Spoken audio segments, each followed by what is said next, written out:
नमस्कार, आपण पाहता हिरकणी न्यूज. हिरकणी न्यूज प्रत्येक क्षण ताज्या घडामोडी आणि महत्त्वाच्या प्रत्येक बातमीसाठी नेहमी तत्पर. कोल्हापूर हादरले. मध्यरात्री चप्पल लाईन मध्ये भीषण आग, लाखो रुपयांचा माल खाक. कोल्हापूर येथील छत्रपती शिवाजी महाराज चौकात पश्चिमेला चप्पल लाईन मधील दुकानाला शॉर्ट सर्किटने मंगळवार रात्री 12:30 वाजण्याच्या सुमारास भीषण आग लागली. आगीमुळे परिसरातील वीज पुरवठा खंडित केला होता.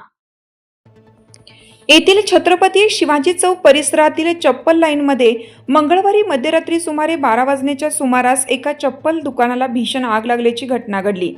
या आगीत दुकानातील लाखो रुपयांचा माल जळून खाक झाला असून सुदैवाने कोणतीही जीवितहानी झालेली नाही. दुकानात अचानक लागलेल्या आगीमुळे काही क्षणातच परिसरात धुराचे लोट पसरले. दुकानात मोठ्या प्रमाणावर चप्पल आणि इतर ज्वलनशील साहित्य असल्याने आगीने झपाट्याने उग्र रूप धारण केले. आगीच्या ज्वाळा दूरवर दिसत होत्या. घटनेची माहिती मिळताच कोल्हापूर महानगरपालिकेचे अग्निशामक दलाचे 2 बंब तातडीने घटनास्थळी दाखल झाले. अग्निशामक जवानांनी पाण्याचे फवारे मारत आगीवर नियंत्रण मिळवण्यासाठी शर्थीचे प्रयत्न केले. सुमारे 1 तासाहून अधिक काळ चाललेल्या अथक प्रयत्नानंतर आग पूर्णपणे आटोक्यात आणली.